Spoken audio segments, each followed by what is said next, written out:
टुकड़े टुकड़े केगम टुकड़े दशम कसम मर केगम मर दशम कस शहीद केगम शहीद दशम मात चिकम मरज लगी ओती लगी।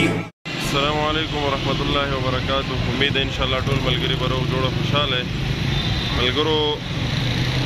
دا वक्त روان یو आवाज़ बताओ या क्लियर درځي یا نه خو روان یو د مرحوم مفتی سردار علي حقانی صاحب رحمه الله جنازې ته روان یو او بلال قاری صاحب ته انتظار دی هغه به راځي اوس هغه سره به چې دی انشاءالله خپل سفر شروع کوو نوښار طرف ته روانیږو او غواړم چې د جنازې چې کوم مناظر دي کوم حالات دي هغه تاسو سره شریک کړم موږ سره اوسئ ملګرو سفر هم شروع کړو چونکې سفر داسې مختصر دی نو موږ سایکل باندې روان یو کېدی شي د اواز هم مسله وي تاسو به اواز نه درځي روان یو ما تاسو څنګه چې مخکې وویلې چې د مفتي صاحب سردار علي رحمه الله د هغه جنازې ته روان یو سره بلال قاري صاحب دی او وزیر الله بهي هم دی راسره خپل سفر شروع کوو انشاءالله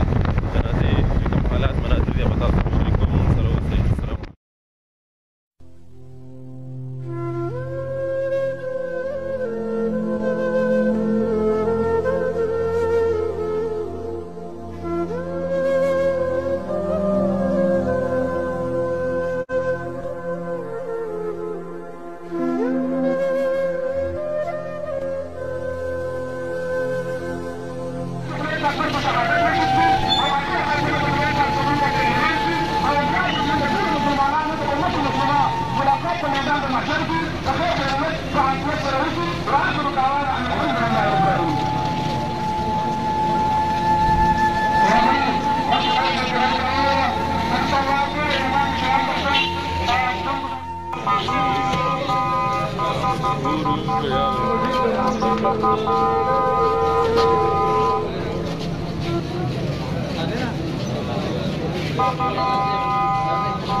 د یو عالم مرګ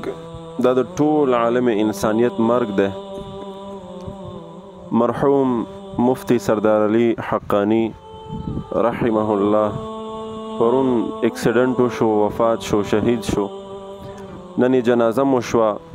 دفن هم شو. الله کریم دې د هغه کامل مغفرت نصیب کړي او ورثاو ته بچو ته اهل خانې ته دې الله رب العزت کامل بلکې ټولې پښتونخوا ته دې الله رب العزت صبر جمیل نصیب کړي ځکه هر یو کس په ده باندې خفه دی هغه که عالم دی هغه که طالب دی هغه که عام انسان دی ځکه مفتی صاحب محترم چې د سره زمونږ تعلق و تلو راتلو به دا یو ډېر داسې شخصیت و چې په عوامو کې ډېر مقبول و د ده بیان د دغه که تاسو وګورئ نو ډېر عوامي انداز کې به دی لګیا و خپل خطابت خپل تبلیغ به یو قسم ته کولو نو مرګ دا حق دی په دې کې هیڅ شک نشته مرګ به هر چا ته راځي چا ته مخکې چا ته وروستو خو بس یو څو خبرې کول غواړم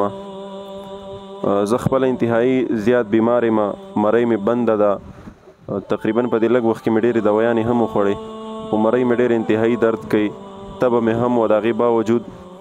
تقریبا سهار 10-11 بجې مونږ روان شو د پېښور نه نوښار طرف ته او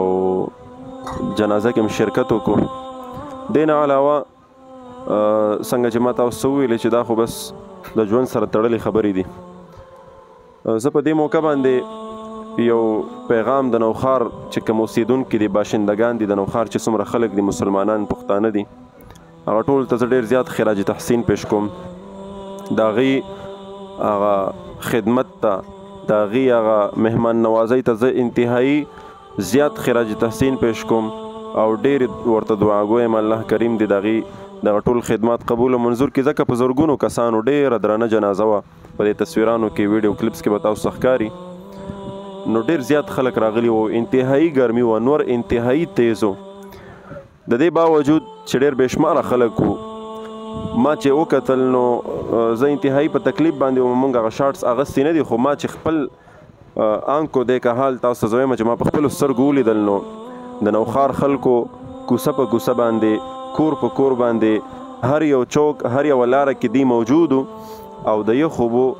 بالټي کولرونه دی لګولي وو، او هر یو کس باندې به باقاعده اواز کولو چې راشئ اوبه وڅښئ، یخې اوبه وڅښئ. نو دا یو ډېره د مهمان نوازۍ د خدمت او دغه نمونه دی پیش کړه چې یاره واقعي د دومره خلکو دپاره د یخو اوبو انتظام کول، د هغې خدمت کول، دا واقعي د نوښار خلک په دې باندې د خراج تحسین قابل دی. الله کریم دې دا خدمت قبول او منظور کړي. باقي مفتی سردار علي صاحب رحمه الله دغه چې کوم پہچان دی، دغه چې کوم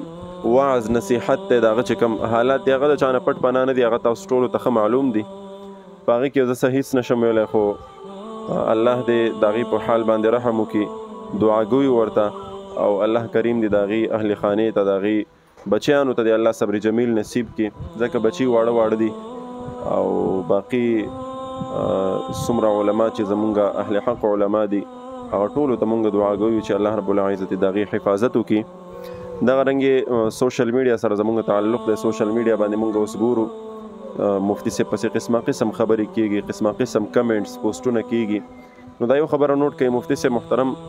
الله دې د هغې ټول ګناهونه معاف کړي. چې هر څنګه ونو یو عالم و، د عالم نوم ورباندې مفتی و.